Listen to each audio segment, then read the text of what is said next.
Mondays are hard. Mondays are so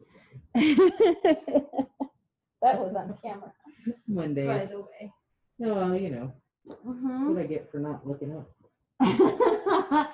I was sneaky. Hello, lovely people out in YouTube land. Listening to them scrape chairs out in the plaza.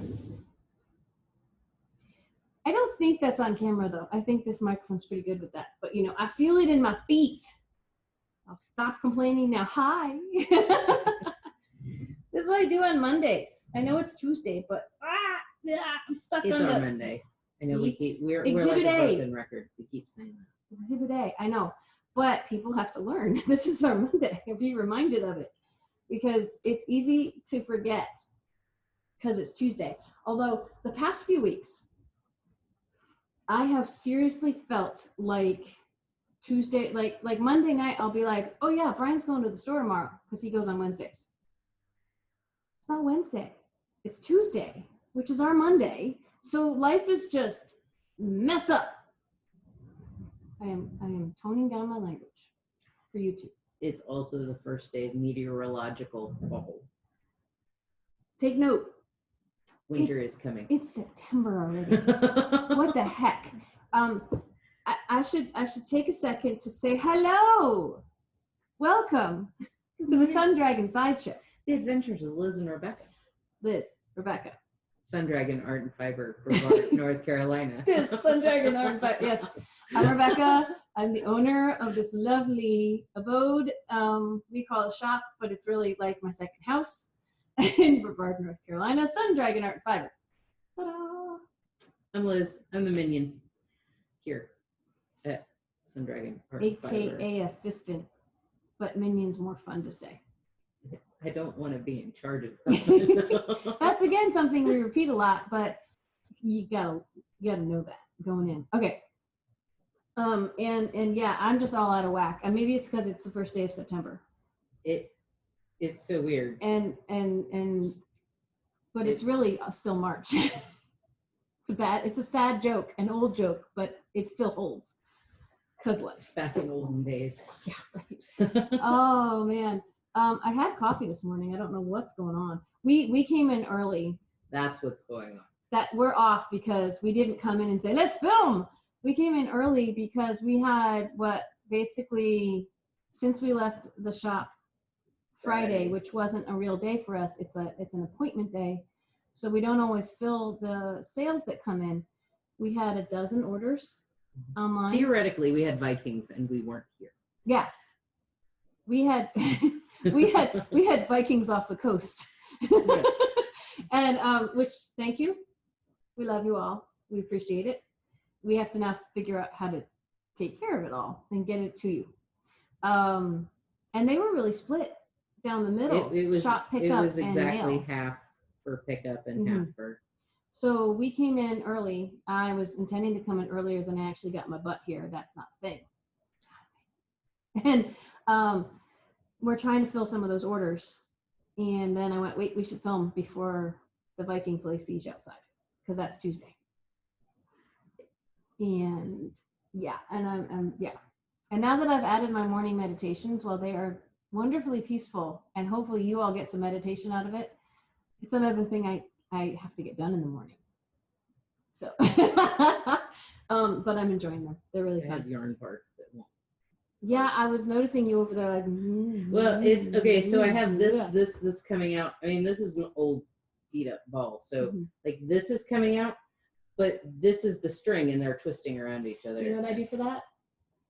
I hold both the little and the string and let them untwist. And I know I'm gonna have to do that again in a few, yeah. Yeah. But wait, gravity. Oh, don't let it over gravity. Yeah. But then it doesn't solve the problem. It's still going to happen. Wait. Until you hit the bubble. There, no. Screw it. This is a teachable moment in why you might want to wait to wind your yarn until you're going to use it. However, I know that you wound the yarn probably when you were going to use it. I did. Teachable moment. I don't think the problem is I've been working on this Papillon for a while. That's what I was going to say. And it's been in and out of my shop bag, so like I'm gentle with my projects. And so it's like toss it in. It needs a sock. Oh wait, I have socks at home. Teachable moment. If you choose to have 10 or 11 Papillons on needles or other projects, and I am victim of this myself. This is pot kettle, right?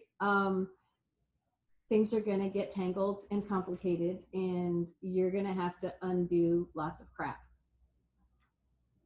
But sometimes it's fun to have that much yummy stuff going at once. We have this lovely pile of Feederbrook in front of us. I just keep ordering Feederbrook because first of all, y'all are buying it, which is wonderful. Second of all, I'm actually knitting with it, which is awesome. And we're putting together kits. So, remember before in olden days, in olden days, which is what my knitting groups call pre-pandemic times, aka 2019 and before. Yes, in olden days, we had like 3 kits in the shop because it was kind of hard to do that. It was like, yeah, kits sell, but we'll just pull together yarn for people when they come in. Now people are not coming in. So I said, well, I guess we can make some kits. Some have done better than others, I will admit. But the Feederbrook kits are doing pretty well. Trying to make sure we have the yarn to fill the kits has been a challenge. I rise to the challenge. So I've emailed Lisa or talked to her on the phone from Feederbrook Farm. She's our sheep to shop farm. About like once yarn. a week. Yeah, like more often than the whole time I've been open. Yeah. Liz, I'm looking at how nicely your yarn that you made this weekend, or the past week, goes with Absolute Zero. It really does. Not that she has, not that you have to do anything with that. It's just ooh. Well, I wasn't sure what I was gonna do with it, and now I'm gonna have to probably, I'll wait for the new batch. Well, I was gonna say, let's fill the orders that were placed this weekend and see if there's anything left. That is a problem. So I've pulled out my Halloween Papillon because it's September. and as Brian said this morning, I can't believe it's September and October's coming next. And I went, yeah, that's how it works. And he didn't appreciate I the have joke. like a month to finish this because I'll start wearing and I have this gorgeous dress fabric. Well, it's not dress fabric, it's quilting cotton, but still. Oh, that's the butterbeer. It's butterbeer, so it's orange and black and gray and Liz was like, I don't like orange, but then she's like, I think I like that orange. But I have a dress that goes with this that's very vintage Halloweeny. It says boo and it's like a burnt orange and it's got little pumpkins and it's very vintagey. You're doing better than me. And because I have a Papillon that I started because it was going to be a fall Papillon. And not fall. Summer. Your fall. Oh, I was going to have a spring summer Papillon and no. What? You're actually doing good because you only have the one spring summer Papillon on needles. I have a linen one. I have a cotton one. I have a Zoe one. I feel so much better now. Ooh, I have to speaking of Papillons. I have so many spring summer Papillons that are still in limbo. I should not start another project, and I'm not going to, but I had thought about this. Okay. I missed it, but I had to glare. So we picked out this for me to be my 4th Papillon with a sparkly white contrast, right? And I have a knitter, shout out to Kathleen, not the normal Kathleen we shout out, it's another Kathleen. Anyway, who ordered one of these and made a Papillon. Now this is the equivalent of 2 fingering weight skeins. It's almost a lace weight, not quite, it's mostly fingering weight, but you use about a skein and a half in the Papillon. And so she did this, and the color change took a really long time. And it did change, but it maybe didn't change as much as she wanted. My thought is I'm going to go from the inside and the outside of this. Double it. No. One is going to be the main color and one is going to be the contrast. Oh. But you're going to be short yarn. Well, maybe. I'll figure that out if I get to it. Anyway.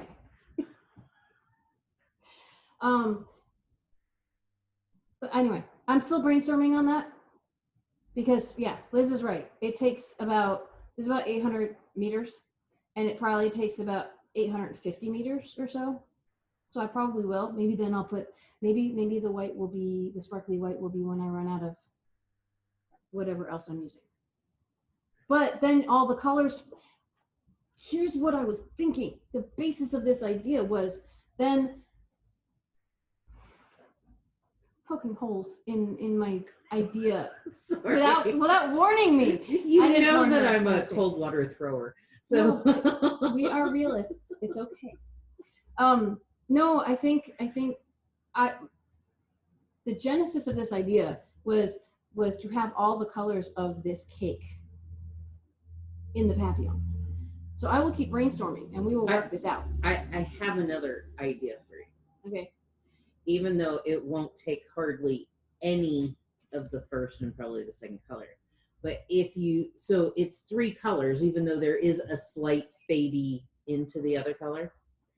Yeah, it's like 3 stripes, basically. If you do color 1, like I'm section for section, the top section, you'll probably use, a very tiny bit, but then pull out until you're at the next color change and go to color.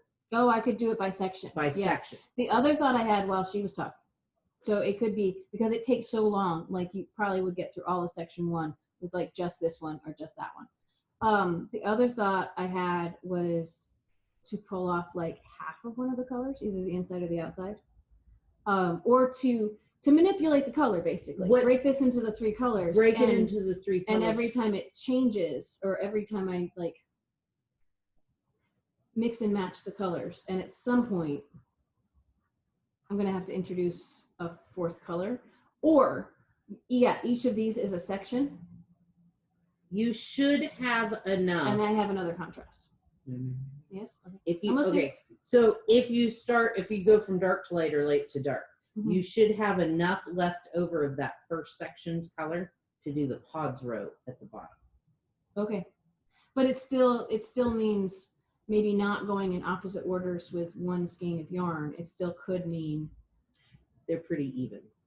Yeah, but we're still going to have the issue of not having enough contrast or running out of something, right? Well, if you pair it with a contrast, you do section 1, section 2. Yes, we're on this. Yeah. Same idea, different language, coming to grips with, yes. And whatever the contrast has to be something other than that. And whatever you do section 1, you should have enough of that to do the pods. So now my question is light to dark or dark to light. It's probably going to be light to dark. But anyway, we'll see. So I still could use a glittery contrast. It would look so cool. And we had picked the white, but I might revisit that. But I don't know. I don't want to take the whole episode just silver would look the silvery gray, because it's a blue silver. Yeah.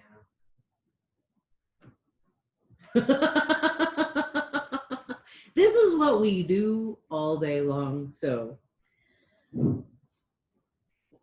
yeah, the 4 that I would do one of these. And Liz is talking about this one. And the only hesitation I have with that is that's really close to what I'm doing right now. It is. So we'll see. The purple would look really cool. This would just look really different. That's why as I was walking over, because these are, obvious choices. All of these have sparkle in them, by the way. Yay.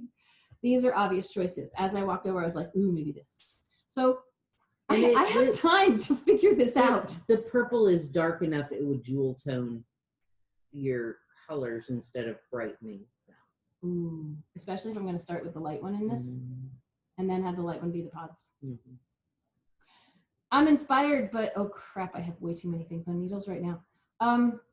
I would say, speaking of that, to segue, but what I really want to segue to is the yarn that Liz made. So before I get off on all my tangents, I'm going to talk about the yarn Liz made. On the weekends, I've been playing with yarn, making it. And this is my latest. It's so pretty. It is so pretty. I've been seeing this on video all weekend because, you know, we don't go to each other's houses. It's ice blue and bitter chocolate. It's so much prettier in person than me looking at a little tiny screen all weekend. Yeah. And I have about just about 200 yards. And yes. So no, what I think is really cool about this, she made her little Rolex with, you know, she laid it down on her blocking board, and I watch her pull and do stuff. And then when she's spinning it, she's got single plies that go in, like, it goes from, like, chocolate to blue to chocolate to blue to chocolate to blue. And then when you ply them together, you end up with some that is chocolate and blue, one of each, and some that are both chocolate and some that are both blue. Yeah. She's so cool. I'm doing the same thing with a teal and a red. This week is the same time that I got this yarn or this roving for this. And so the feeder book that's all in front of you is a 2-ply with 2 different colors that both plies change, and it's just so pretty. So pretty. And hers, that was just lying next to this, and I went, ooh. I just hope we haven't sold this to someone already, because I'm sorry, Liz, if we have. I'll find something. You know, this is the one I wanted to do as a contrast in a Fair Isle sweater with Patagonia blue, which is darker. And that has gotten waylaid by a lot of the other things I'm doing right now. And I even took home yarn this weekend for a project I was going to start, and then another project came up. What? Yeah, just set this right. You should. Okay. People should look at that for the rest of the episode. Absolutely. Because it's so pretty. Like, I can't do any of that. You know, I can be a genius at fixing, someone brings me a problem with their pattern, and I will be Sherlock, and I will diagnose it, and I will fix it. And, you know, I can be all genius-y or whatever with that, but that is not in my wheelhouse. This is the new colors. Mm-hmm. It's hard to see it. It's hard to translate on dark colors and teals. Yeah. Teals, reds, darker colors. Really hard to show y'all on camera. And, I mean, if we had better lighting, maybe, but then we would be so pale. Like, I just, no. It's hard, but yeah. This one, I have enough. I'm not sure what I'm going to do. Is that the Lacey's? Yes. Okay. That's the drop spindle that she wanted, and I said, let me order some more so we can have them in the shop. And then only one came in, and since she wanted it, she got it. That's different. It's a much heavier one than a lot of my other ones, but is that helpful for spinning? It is to a certain point. Yeah. Okay. For me. Like I went to Etsy looking at spindles, and like no one can see what you're doing, which is fine, but no one can see what you're doing right now because of our mountain of feeder. But yes, she is spinning as we talk, and that is just, it's going down on the floor. It is so cool. I have a feeling until I got used to it. Like I didn't know the Nostropin, and I learned how to use my Nostropin. So in fact, we do have a spindle and bag of roving for her to play with at the shop. She just it's been in the pit of despair, or what was before the pit of despair, just random hole in the back of the shop, for 2 years since the first sack that we went to. That's about 2 years ago, yeah. Mm-hmm. Here I had to wind a little bit of Noro's Silk Garden on my latest project off, and I used my Nostropin to make a cute little center pull ball. Look at that. Very proud of myself.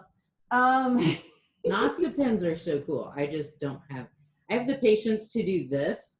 I don't have the patience to do that. It's like a short lightsaber. Pew, pew, pew, pew. Anyway, yeah. So I would love to have the patience to do that. I just don't. So it's either handballing or, you know. I don't handball very well, so I'll take the time with that if I'm stuck without a winder. Otherwise, I'll use a winder because, oh my gosh, ain't nobody got time for that.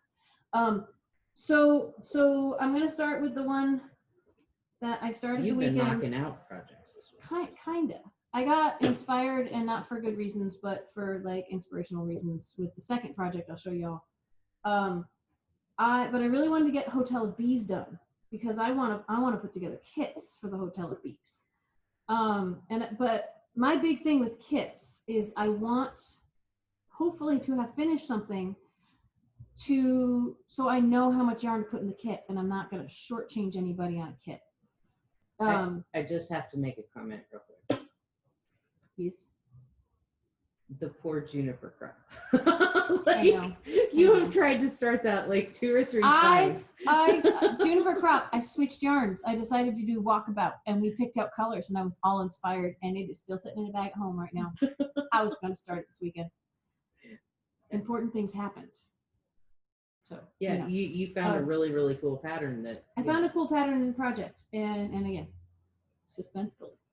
So no, but this is this goes into my second project as well, because I want to finish a project so I don't underestimate the yarn. I'd rather overestimate the yarn for a kit than underestimate, because I want you, if you buy the kit from far away, or if you come to the shop and then leave, like we have a lot of tourists, I don't want you to suddenly go, oh poop, I'm out of yarn. I see that all the time on Knit and Chat on Facebook.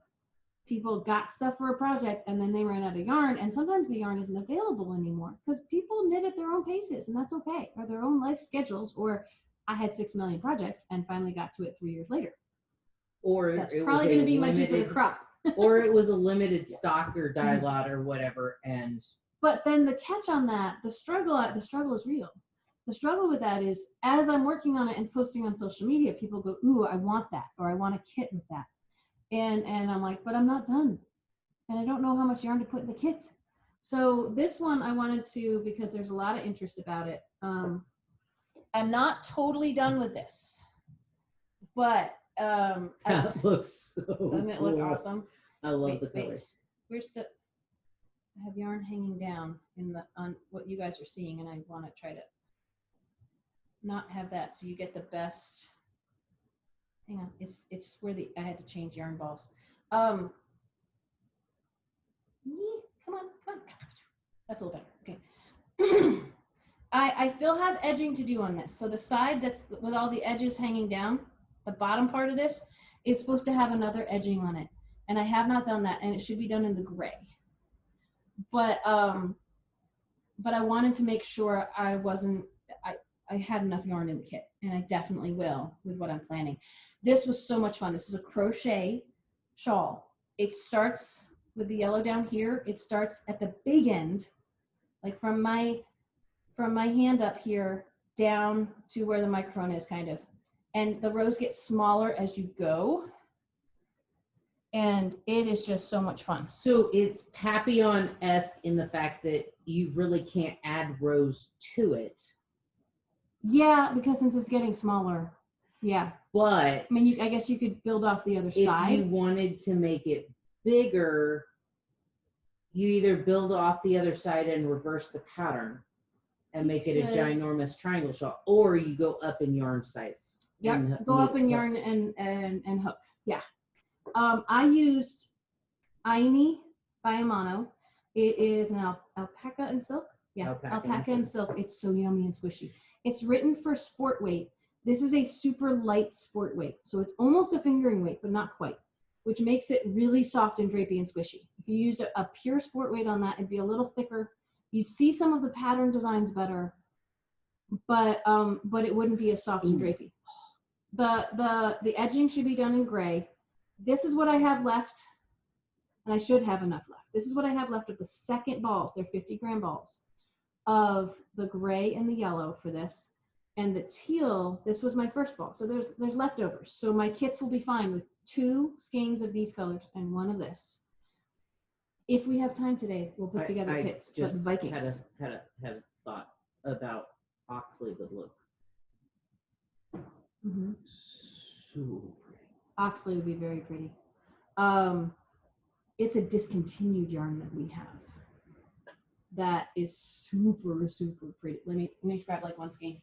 It would be 100-gram skeins each. So, you'd have super leftovers. Well, we have to look at the yardage. Yeah. I really want to examine the yardage. But there's, this is yak and merino. And I didn't even think about this because I don't know how much we have left. Yeah. But we would sell it till it's gone. This is $33 a skein. The other one is about $12 a skein. 328 yards. We'll see. Like this would be a really pretty yellow. But we like making kits in different price ranges. The one for what I made, I think is going to be about $60, give or take. It might be a little more than that. This one would be $100 to make it out of the ox. But segue, before I talk about my last project, segue to our August sale ended yesterday for 3 years in business. Yay! 20% off online. I started a new sale today for September. All month. Woo! Not quite as big. My reasoning was it's not fair to y'all to say 20% off online and then suddenly everything's back to full price. So if you use the right code, you get 10% off for the month of September, and that is only online. And the reason is we have another anniversary to celebrate. Last month was 3 years in business since I opened the shop from the teeny hole in the wall across the way. This month, at the end of this month last year, we moved all that stuff in here. Oddly enough, it filled up this space quite nicely. People were like, you can get more yarn. I was like, no, we can find a good home for the yarn we have. We don't have room. The contractor said it looked like we moved the yarn over and put a drop of water on it and poof. There was a yarn job. We love this big space here and we love having it. And we're so sad we can't let anyone into it right now, or very few people in. Wednesdays and Fridays, sign up for inside shopping. Tuesdays and Thursdays, we help you outside. But we know the shop pretty much backwards and forwards, so we can find you what you want and bring it to you outside. So, yeah. And sometimes if you don't know what you want, we can help find choices that you would never have thought of. We had a lady come with a skein of yarn, and she goes, I want to pair this with something. And I said, contrast, matchy, any ideas? And she goes, nope, just no, I want to pair it with something. And I brought out an arm full of, like, it was probably 20 skeins, and laid them all out. And she looked down and she went, I would never have thought about that one, but that one. Yep. Right. It took her 2 seconds to so it works. Yeah. Believe it or not, we have people who are kind of dismiss the idea of shopping outside or go, oh, well, I don't know what I want. I want to go in. And we say, I'm sorry, we can't help you with that. But you'd be surprised at what we can help you with outside. We've had many, many satisfied customers outside. Helped a lady pick a sweater pattern on Thursday last week. And once she picked out the pattern, it was like, okay, what color do you want it? I want this. Okay, so brought out, these colors, and she looked down and I want that one. And it was. And I mean, the flip side of it is that there will be people who walk up and say, I want cherry red in this fiber, in this thickness. And we'll have to tell them, I'm sorry, we don't have that. We can bring out things that are as close as we can get, and you can take a look. But there's going to be times where we can't find what you want. But that would have happened inside the shop anyway. So outside, inside. And everybody's idea of a color is completely different than yarn distributor ideas of a color. Like, yarn manufacturers are like, this is lavender. It's not. I don't know what color this is. No, but, it's violet. But the same yarn company, that's not. We have a color that's almost exactly like this that they call dark lavender. No. Yeah. So yeah. Sorry. True. No, it's true. So we will try as best we can. But believe me, we are not hiding things from you if you come shop outside. We are bringing every option we can and more outside, so that it's not like we're hiding stuff away for a certain customer. We've brought shop samples out. everything goes in quarantine. We have a huge pile of quarantine every week to put away. So, but I want to talk about the last project I'm doing. And then we should probably get ready for Vikings. So I went home with intentions. I've got, everyone asks, when they look at the morning meditations, how many projects do you have going right now? Probably a good dozen that I can think of that I'm actively touching most of the time. And I'm trying to wrap them up. Like the Hotel of Bees is almost done. And I went home this weekend. I suddenly got, we were putting away new colors of Walkabout, which I still need to get online, by the way. Walkabout is a sport weight Shetland Island wool. So it is not the soft merino. It is roving gangs of sheep, awesome colors, sturdy wool. I will say that I did fingerless gauntlets with it last year, and I held mohair with it. And I can wear it on the soft inside bits without feeling scratchy. Even the scratchy yarn the scratchy wools now are not as scratchy as we remember them being decades ago. And just adding a mohair or something will basically. There are ways to soften it up. So I picked out colors. I jumped ship from the Jupiter crop that I was going to make in Hearthstone, which is a really nice sport weight fiber combo, soft. From Plymouth. I'm gonna make something else with that. And I said, you know what? I've been thinking about doing color work with the Walkabout. Anyway, we picked out new colors. I was excited. I took stuff home. And that was Friday. And then I woke up on Sunday. Saturday. Days don't make sense anymore.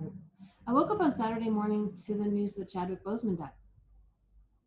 That he passed away from colon cancer, and nobody knew. And I think for everyone who this hit hard, it hit them hard for different reasons.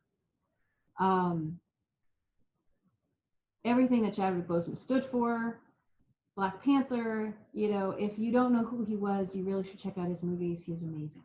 And it was just shocking. And of course, one of my first thoughts was, oh my God, COVID got somebody else. It wasn't COVID. Although that can affect young people, young healthy people, in ways we don't even know about. And he was our age. He was 43. I'm turning 43 in November. He was diagnosed 4 years ago, and he didn't tell anybody. You think of colon cancer as like being an older. Yeah, and apparently amongst people of color, there are higher rates of colon and rectal cancer happening. And in people in general, it's starting to hit people sooner. And they're like, get a colonoscopy when you're 40, maybe get it earlier. He was 39 when he was diagnosed, or when they caught it. Who knows how long he had it before then. And what blows my mind is like he was going through cancer treatments when he was filming Black Panther. I mean, I think he was filming one of the tweets I saw said he was filming like several movies during the time period he was going through cancer treatments. And he didn't tell, and I'm sure some people knew because they might have had to shift the filming schedule around his treatments. But a lot of people didn't know at all. I mean, and Brian and I discussed how the last, in hindsight, the last few times that he was interviewed, he looked gaunt. But no one would have guessed that was the reason. And so anyway, long story long, someone said long story short, my response is always too late. But I spent most of the morning, I was reeling. I was absolutely reeling. And one thing that kind of triggered just a connection to him for me again. And I had one of those moments of, why is someone I didn't know affecting me so much? And I've seen things online about why we mourn like celebrities or important people, or why we are emotional when people we don't personally know when something like this happens. That's a shock. And it can trigger like personal things for us and people we've lost and lots of stuff. But it sparked in my head, there was a pattern released right around the time of Black Panther, based on Nakia, one of the other, really important characters in the movie wore this awesome infinity scarf. She like wrapped around her head. When they were all like hiding and running from people at one point in the movie, she had this awesome scarf on.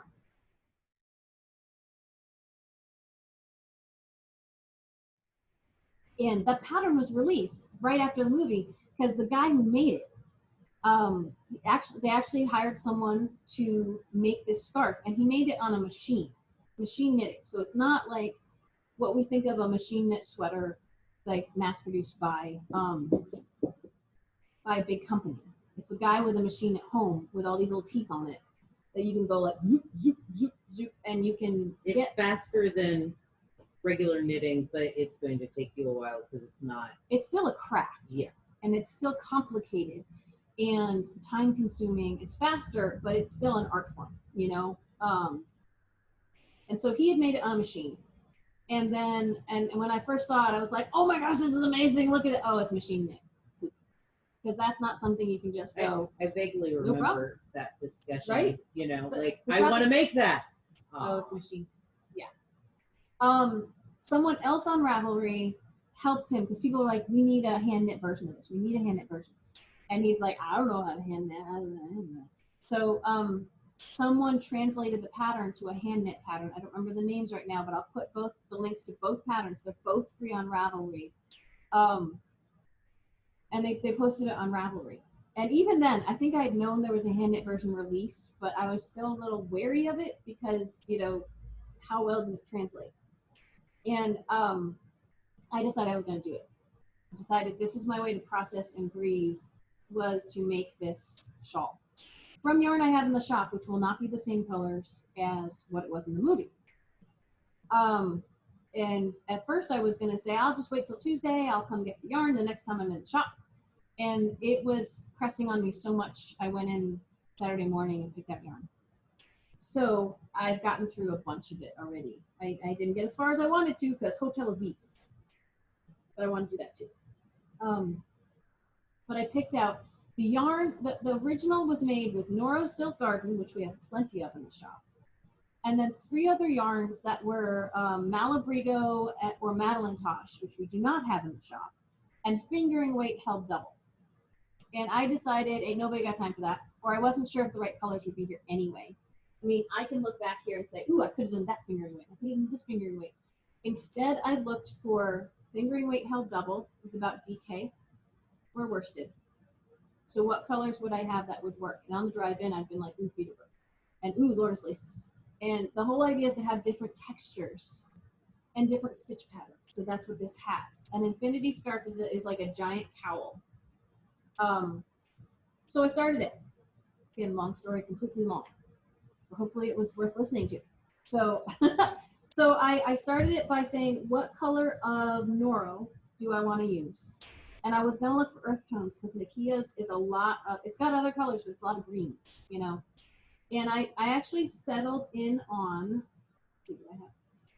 some of the greens in here are different, even though they're like different dye lots. I settled in on this. I was like, ooh, that is pretty.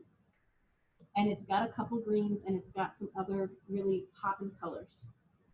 And then I built off of this, and I really wanted the zombie apocalypse because that's just a fun yarn. And I originally picked this green of Feederbrook, but then I found that Kinetic Energy, which is a lighter neutral. I was just weighing, I'm looking all over the picture. It's underneath the Sideshow. You wouldn't tell it from looking at this because this is a little bit neutral. It's neutrals, but it's got some light greens in it and stuff. Yeah. And then I went, and then I was FaceTiming with Liz, and we thought of the motley. This is actually why I changed from the darker green to the lighter green in the Feederbrook, is this has dark green in it. Haven't even wound this one yet. This is going to be the 4th color. It's not in there yet. And this is all curling because it's a lot of stockinette. That some of it will right itself when I sew it, and some of it won't. Some of it will just curl, but that's okay. So I'm working on deciphering this pattern, and there are moments when I have to make some assumptive leaps based on the charts, which are not quite like knitting charts. They're close to knitting charts, but there's some differences. I started, whoops, yarn, it's okay. I started with provisional cast on down here, And the bottom part has twists in it, which you can barely see with the Noro changing. Oh, I can see them when you hold it up. Mm-hmm. Yeah. The next part had some stockinette and reverse stockinette and garter with weaving of color 1 around it, which is really fun. This part up here, this is the feeder brook with eyelets in it in random different places. And the cool thing right now, the next part, the next challenge, right, is this side is diagonally getting smaller. And then I'm going to come down here and attach that dark green yarn. And it is going to get bigger and attach here as I go. There are eyelets along the side to attach it. So there's been some deciphering that's had to happen. But this, and there's going to be more sections. I will keep showing you as I go. My morning meditations may only be this week. I may only work on this week. That looks so cool. It's really fun. It's really fun. I've had people online reach out to me that they're making their own, or they were planning this before this happened. I have people who've reached out to me saying, ooh, I want a kit. All the issues I mentioned before about, I don't know, I think I have enough yarn for this, but I don't know. I will put kits together. I might have someone calling today to want their own kit of this. I've ordered some Noro that's going to be purple and black, which are Black Panther colors, which are awesome. But I don't know. There's a little bit of yarn chicken involved in this. Like, my gauge is very different than the gauge they wanted the pattern to be, but I didn't want looser stitches. So I've added more rows in, which means I may be throwing off how much yarn I need. I don't know. I haven't figured that out yet, but I'll put together, it calls for 4 skeins of the Noro, which is 200 grams. And then roughly 100 to 200 grams of the other color. The color 4, it said more than 100 grams or the right yardage, but my color 4 has a lot of yardage on it. So I'm hoping it's going to be enough. Because I priced this out. The yarns I picked, because they're pretty and I like them, the scarf's going to be about $120. But what I put in my newsletter, and I'll offer to you all, because my struggle with people going, ooh, I want kits, or ooh, what's the pattern? First of all, the pattern is not super easy. It's not like it's complicated stitches, but it takes some deciphering to figure out what's going on with it. So I would put an intermediate level pattern. Or being able to make some leaps when there are gaps in the pattern. Yeah. And an intermediate knitter can probably do that. Someone online said, make it a knit along. I was like, I don't feel comfortable with that because I don't know if I have the time to help you on a knit along that you would want, or you would, have earned to do the knit along. But my other struggle with this, when people are like, ooh, I want to do it too, or ooh, make me a kit, is I'm doing this, as I was talking to Liz, it's a personal side project for me that if other people, but of course I put it online so people are interested. I get that. She's done a couple of personal projects, and if I can catch it fast enough, I'm like, do not post that, because when she starts the project, it's a complicated project. Mm-hmm. I made a dog for my, like a stuffed animal dog with furry yarn for my nephew. Yeah. Oh my gosh. And everybody that saw it was like, ooh, I want to do that. But I can't help you. A lot of people, when they see projects at a yarn shop, they're like, I want to do that. And if I run into problems, since you've done that, you could help me. And it's like, personal projects are kind of, I'm like, don't post it on your business page. I know, but this was just something I had to, yeah, she didn't catch it. And this is something I feel like it's my personal odyssey with Chadwick's passing, but it's also something I feel like a lot of people are communally going through right now. But my struggle was, I don't want to, if I make too many kits, I feel like I'm profiting off of his death, and that is not the purpose. So what eased my heart on that a little bit is when I list these kits online, I'm going to list them at 25% off. And if you come to the shop and say, I want, I'm calling it my Wakanda Forever scarf. It's Nakia's Infinity scarf on Ravelry. If someone comes to the shop and says, I want a kit, or I want you to help me pick colors for the Wakanda Forever scarf specifically, and we're picking out the right combo for that, I will give you 25% off in the shop. Liz is learning this now. So, because she doesn't read my newsletter. I'm kidding. No, I read the newsletter. I just didn't see that bit. See. So in case someone comes, she will know this too. Just for this project, because I need to find a middle ground on that. I want to help people make it, but I don't want to feel like I am using this to my advantage. You might want to be more specific about help people make it. Like you want to provide the materials. What she said. I want to provide the materials. Because helping people with the pattern, while I want to do that, I'm already booked with in-person lessons until October. So it's hard for me to find time and energy to do that, but I will assist as possible with that. So yes, Liz makes a good point. And we are minutes away from potential Vikings. So yeah, this might have been a little more of a somber show because even talking about that is not, I'm not going to sit around and make jokes and funny faces during it, but it looks so cool. And I was down here, my morning meditation yesterday was down here, right here. And I did all this. I didn't pick it up until I finished my newsletter and everything on my Monday to-do list, which meant like dinner time. So I spent all night. Look at the weaving. Cause you talked about it. The weaving was really cool. Yeah, the weaving was cool because your Noro is not actually stitching. It's like you do a stitch with the zombie and you pull the Noro in front and then in back. And I was actually holding my yarn like I was doing Fair color work, but one yarn was just going back and forward between the stitches or on a cable needle wrapping around. That just looks, doesn't it look neat? So cool. I was like, it's not as thick as the sample. It's not going to look exactly like the one Nakia wore in the movie. Colors, gauge, that it wasn't machine knit, you know, but, and Kinetic Energy was not my favorite color of Lisa's yarn. No offense to Kinetic Energy, but now I really love it. And I have about half the skein left because there's another lace section that this will work in. So I'm hoping by Thursday, who knows where I'll be, because if I have any time, this is what I'll be working on this week. So anyway, we should get ready for Vikings. We love you and we miss you all. And we hope that you're safe. And we hope you've subscribed. Like us. We are at 405 subscribers. Yay. We keep adding little by little.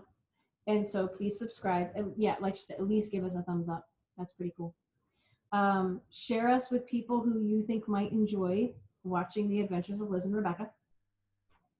Some days it's knitting, some days it's crochet, some days it's whatever. Dear Becky and Lizzy. Yeah, it's like on Thursday. Letters. We have one letter right now. Letters can be sent to Dear Becky and Lizzy. Make up a fun sign-off name for yourself. Sun Dragon Art and Fiber. 35 South Broad Street, Brevard, North Carolina. I was going to say, pardon. 28712. I have to redeem myself. Okay. Yay! Send us letters or email liz@sundragonartandfiber.com, but letters are so much fun. Letters are so much fun. So, yes. I do immediately... Emailing her, she's got to look at her phone like this. I do immediately send them to Rebecca just so she can prep all those sometimes. So I can at least go, huh. I'll find an answer on air. Yeah. And tomorrow's the VSC. Tomorrow's VSC. Thursday's Dear Becky and Lizzy and whatever else we want to fill time with. So maybe a little more Wakanda Forever. See if I work on any of my projects. Oh, and winter's coming. I've got my red sweater to do. And winter's coming. Got so much. So are the holidays. Christmas. Have you started your Christmas knitting? No. I wait until Thanksgiving and it's a hot mess. So start early. Think about all the kits we have. Think about ways we can help you. And mostly that's give you yarn when you give us money. Yeah. Anyway, we should go. This is like, I feel like the end of these shows are like, no, you hang up. No, you hang up. No, you hang up. Wait, I have more things to say. No, I'm going to stop now. Bye. Stay tuned to VSC tomorrow. And the adventures of Liz and Rebecca continue with letters to Becky and Lizzy on Thursday. Yes, that was my knee. Ow. Ow. Bye.